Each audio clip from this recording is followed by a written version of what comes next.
Hi everyone, my name is Jasmine Ahluwalia और मैं Instagram से अब यूट्यूब पे भी आ गई हूँ and I am going to be giving a demonstration on bridal makeup with glittery eyes and subtle lips.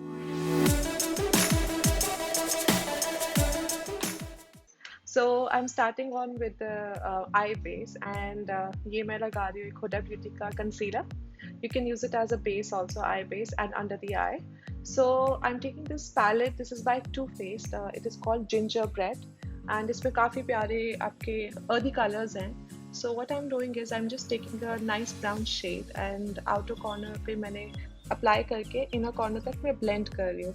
If you can see मैं थोड़ा थोड़ा प्रोडक्ट उठा के एंड सॉफ्ट ब्लेंडिंग कर रही हूँ. I am not picking up too much क्योंकि मुझे हार्श लाइन नहीं चाहिए and I am going to do the same on the other eye. थोड़ा सा मुझे मुश्किल होती है तो मैं कहती हूँ अपनी ब्राइड को कि मेरी तरफ फेस कर ले क्योंकि मैं काफ़ी टॉल हूँ एंड धीरे धीरे मैं उसको ब्लेंड कर रही हूँ. ऑलवेज रिमेंबर मेकअप में एक ही रूल होता है, blending blending and blending. The more you blend and the makeup looks beautiful at the end. जो रिमेनिंग प्रोडक्ट है मेरा उसको सिर्फ मैं आउटर कॉर्नर पे एक स्मूदन आउट कर रही हूँ. So now what I have done is मैं एक पीच कलर उसी सेम पैलेट से पिक करके एंड अपनी ट्रांजिशन लाइन को और थोड़ा सा बिल्डअप कर रही हूँ सो दैट हमारी आईज में डेप्थ दिखे जैसे कि जगजीत सिंह की गजलों में होता है.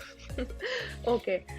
आई नो आप बहुत क्यूरियस होंगे कि मैं इतना क्या ब्लेंडिंग कर रही हूँ, बट हमेशा याद रखना जब हम बहुत ज़्यादा प्रोडक्ट एक साथ अपने आई पे लगा देते हैं तो it gets very difficult later on to actually smudge it out और ब्लेंड करना भी मुश्किल हो जाता है एंड वो बहुत हार्श लगने लगता है. सो अब मैं क्या कर रही हूँ, मैं जो डार्केस्ट कलर जो मेरे पैलेट में था उसको एक स्मॉल फ्लफी ब्रश पे पिक करके एंड सिर्फ आउटर कॉर्नर पे डैप मोशन में लगाया है एंड जो मेरा पहला फर्स्ट ब्रश था जिसमें मेरे लाइटर ब्राउन प्रोडक्ट मैंने पिक कर रखा था उससे मैं ब्लेंड आउट कर रही हूँ towards the inner corner. Again थोड़ा सा और डार्कर ब्राउन पिक कर रही हूँ एंड अपनी क्रीज लाइन पे उसको अपना ब्लेंड कर रही हूँ. आप अगर देखोगे I am just building it up slowly slowly. As we know slow and steady wins the race and that's what we are doing over here. अब हमारा नेक्स्ट स्टेप है एसी चलाना. Sorry, moving on. सो हम जो already blend कर रहे थे outer corner वो हम दूसरी आई पे कर रहे हैं. हम अब काफ़ी रेगुलरली ऐसे यूट्यूब वीडियोस अपलोड करेंगे tutorials. So you can just comment down आपको अगर कोई ऐसा स्पेसिफिक ट्यूटोरियल जानना है या ऐसा कोई लुक सीखना है. I will definitely record one and post it. आपको अगर और कुछ क्वेश्चंस है या any queries just comment down below और you can DM me on my Instagram page that is by the name Grace salons और मेकओवर लाउंज बाय ग्रेस. ये दोनों ही मेरे पेज है. To make everyone's life easier मैं नीचे description box में दोनों की लिंक टैग कर दूंगी तो आपको सिर्फ टैप करना है and you will be on the page. अब हमारा नेक्स्ट स्टेप है हमारी लैश लाइन पे kajal. This kajal that I am selecting is from Nykaa. इसके बहुत सारे प्रोज हैं. One, it is smudge proof, water proof, transfer proof and also it is jet black. जैसे कुछ लाइनर्स होते हैं, कुछ काजल होते हैं, वो उनके अंदर एक ट्रांसपेरेंसी होती है, इसके अंदर नहीं है. आप लगाओ one swipe and it looks beautiful. आपका बिल्कुल जेट ब्लैक लुक आता है. सो मैं क्या कर रही हूँ, अपनी जो लैश लाइन है उससे बहुत ही क्लोज होके एक लाइन ड्रॉ करी है मैंने एंड एक स्मजर ब्रश लेके उसको हार्श लाइन को जल्दी से स्मज कर रही हूँ. अगर मैं उसमें 2 से 3 मिनट का गैप भी देती तो मेरे लिए आगे डिफिकल्ट होता उसको स्मज करना. इट इज़ ऑलवेज रिकमेंडेड कि जो आपका लाइनर है अगर आपने क्रीम फॉर्मेट में लगाया है तो आप कोई ब्राउन या ब्लैक कलर का आई शेडो उसके ऊपर ज़रूर पैट करो क्योंकि चांसेस होते हैं कि वो आपके ऊपर ट्रांसफ़र कर सकता है अपने लिड पे. अब जो नेक्स्ट स्टेप मैं कर रही हूँ वो एक डार्केस्ट ब्राउन या ब्लैक कलर का आई शेडो मैंने पैलेट से पिक किया है. आप कोई भी पैलेट चूज कर सकते हो और आउटर कॉर्नर पे जो मेरा लाइनर है उसके साथ मैं जोड़ के एक स्मजिंग टेक्निक दे रही हूँ टूवर्ड्स द क्रीज. आप देखोगे मैं स्लोली स्लोली बिल्ड कर रही हूँ एंड सिर्फ और सिर्फ आउटर कॉर्नर पे फोकस कर रही हूँ. इस टेक्निक से थोड़ा सा ब्राउन स्मोकी इफेक्ट आएगा. इसके बाद जब आप ग्लिटर अप्लाई करोगे तो चांसेस होते हैं अगर बहुत लाइट कलर का ब्राउन आपने यूज करा है तो ग्लिटर के बाद वो ओवरशैडो कर जाती है. इस टेक्निक से आपको एक प्रॉपर ग्रेडिएशन दिखेगा फ्रॉम लाइट टू डार्क. एक छोटी सी टिप ऐड करना चाहूंगी कि ज़रूरी नहीं है जहाँ पे आपकी आई एंड हो रही है हमने वहीं तक ख़त्म कर देना है अपना eye makeup. You can elongate and उसके बाद आप उसको स्मच कर सकते हो तो ताकि हमारी जो आई है वो छोटी ना लगे, थोड़ी बड़ी लगे after the lashes are applied. अब हम अपना फेवरेट स्टेप स्टार्ट करना जा रहे हैं, वो है ग्लिटर्स। ग्लिटर अप्लाई करने से पहले आपको ये ज़रूर देखना पड़ेगा कि दोनों आईज में बैलेंस होए। ऐसा नहीं कि एक तरफ ज़्यादा डार्क है, एक तरफ ज़्यादा लाइट है, क्योंकि अगर हमने ग्लिटर लगा लिया उसके बाद it gets a little difficult to actually smudge out, क्योंकि ग्लिटर ग्लू के बाद वो वहाँ पे इंटैक्ट हो जाता है glitter. So the next thing that I am going to do is, एक कोई भी अपना कॉपर गोल्ड मैंने पिक करना है कोई भी पैलेट से, एंड जो आपकी लिड एरिया पे वो डिपॉजिट कर देना है। उसके ऊपर मैंने NYX का ग्लिटर ग्लू लगाया है, और ये IM Iconic की ग्लिटर है in the shade golden armour. इसको मैंने एक स्मॉल फ्लफी ब्रश के ऊपर पिक करा है और इवनली डिस्ट्रीब्यूट कर दिया है on the eyelid. Next I am going to pick up the same palette and I am just going to smoothen out my transition line and the outer corner. इसका substitute मैं आपको बता सकती हूँ, क्योंकि ये अब इंडिया में अवेलेबल नहीं है, पहले भी नहीं था, ये मैंने बाहर से खरीदा था। इसका substitute you can buy Naked का हीट पैलेट, काफी अच्छा है, has all the earthy colours and you can definitely create a look similar to what I have done. अब मैं एक आईलाइनर अप्लाई कर रही हूँ, this is by Sugar cosmetics.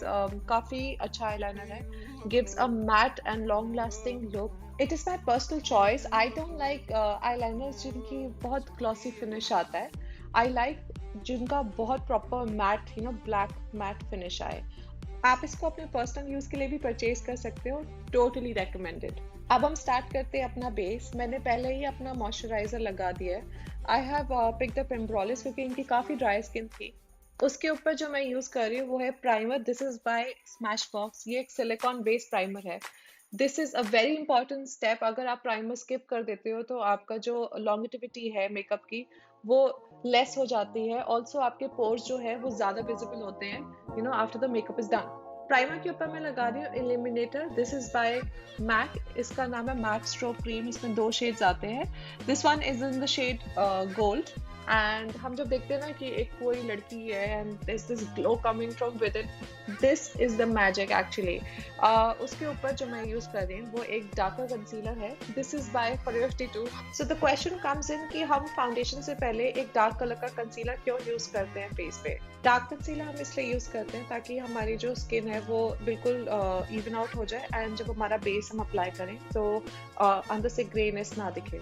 सो इसको हम इवन आउट कर देते हैं। And then the next step that I have done is I have applied a foundation. This foundation is by NARS, the shade is Barcelona. इसको मैं पूरे face के ऊपर एक ब्रश के हेल्प से स्प्रेड आउट कर रही हूँ। वाइल चूजिंग अ फाउंडेशन हमेशा देखना कि जो आपका जो नेक का कलर है एंड जो आपका फेस का कलर है वो सेम लगे। Please don't choose something that is 4 shades और 3 shades lighter to the skin tone, क्योंकि वो आखिर जाके आपका ग्रे कलर का रिफ्लेक्ट करने लगता है। तभी आपके क्लाइंट्स भी कंप्लेन करते होंगे कि मेरा जो स्किन टोन है वो ग्रे हो गया था आफ्टर 1 or 2 hours, या मेरे ऊपर बहुत सारी लाइंस दिखने लगी थी क्योंकि हमने इतना ज़्यादा प्रोडक्ट उसके ऊपर लगा दिया था। So we have to be very careful while doing the base. So from the start to the end, base is very important. Now I'm going to take a damp beauty blender.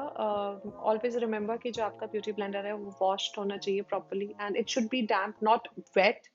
और उसको हम जो हमने product लगाया था, foundation लगाया था, उसको सिर्फ स्प्रेड आउट कर रही हूँ, और जो एक्सेस प्रोडक्ट है उसको भी पिक कर रही हूँ साथ ही साथ। Beauty blender gives a very flawless look, so it is very important after you apply with a brush, उसके जो ब्रश के ब्रिसल्स हैं वो कुछ मार्क छोड़ जाते हैं, बट ब्यूटी ब्लेंडर उसको स्मूदन आउट कर देता है।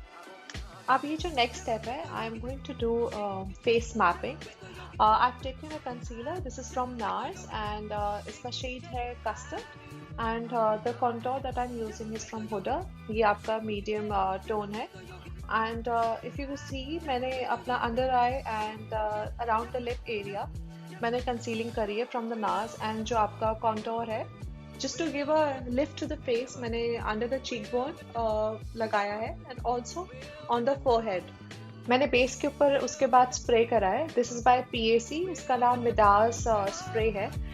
It is not a compulsory step, but मुझे पर्सनली अच्छा लगता है अगर मुझे थोड़ा सा शाइन देना है अपने बेस के ऊपर। तो बिफोर आई स्टार्ट ब्लेंडिंग मैंने 2-3 स्प्रे करे, एंड उसके साथ मेरे को ईजी हो जाता है ब्लेंड करना। जितना भी क्रेम प्रोडक्ट है वो जल्दी ड्राई होने के चांसेस हैं, तो ईजिली ब्लेंड आउट होता है और एक शाइन आ जाती है। सबसे पहले ब्लेंड करेंगे हमारे जहाँ जहाँ हमने कंसीलिंग करी है।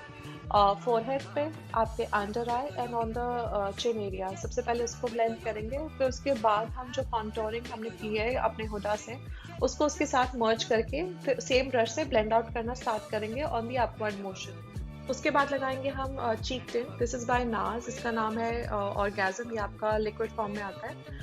एंड उसके बाद मैंने पाउडर सेटिंग करी है। पाउडर सेटिंग मैंने करी है शार्लेट टिल्बरी के number 2 air brush setting powder से। And then I am going to start off finishing the eye, जो हमारा सेम पैलेट था और टू फेस्ड का जिंजर ब्रेड, उसी में से डार्कर टोन जो लिया है मैंने, वो उसको आउटर कॉर्नर पे स्मज आउट किया है एंड देन आपका जो पीच कलर है उसको इनर कॉर्नर तक ले गई हूँ। Then I have taken a cream colour का kajal, this is by PAC. इनके पीएसी में काफ़ी सारे अलग अलग कलर्स आते हैं।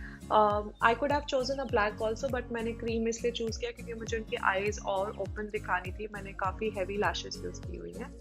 So now I'm using this palette. It is from Tarte. ये powder blush है आपका, and voila, it is almost done. We are going to apply the lipstick. This is again by PAC. The shade is called Adore. ये काफ़ी काफ़ी सुंदर nude colour है। It is a brown nude colour. एक चीज़ ज़रूर add करना चाहूँगी, nothing is sponsored, everything is just random from my vanity, what ever I like. मैंने कोई भी ब्रांड से कोई स्पॉन्सरशिप नहीं करी। ये आप जो शेड है ये आप अपनी पर्सनल मेकअप किट में भी रख सकते हो। It is a beautiful nude colour for every day and also for your clients. आपके ब्राइड्स पे भी बहुत सुंदर जाता है। एंड हमारा मेकअप लुक ऑलमोस्ट कंप्लीट हो गया है। जस्ट एक चीज़ रहती है, हाईलाइटिंग। हाइलाइटर जो है ये हमारा है शार्लेट टिल्बरी का। ये आपका अगेन लिमिटेड एडिशन है। आप कोई भी हाइलाइटर उठा सकते हो, आपका जो पर्सनल फेवरेट है, कोई भी एनीथिंग गोल्ड, एंड जस्ट उनके जो हमारे चीक्स हैं उनको और हम चमका रहे हैं and she is looking beautiful. So हमारा डन हो गया मेकअप। अगर आपको और ऐसे लुक्स देखने हैं तो डेफिनेटली मुझे कमेंट बॉक्स में लिखो, I will get back to you. Okay bye, and also don't forget to like and subscribe.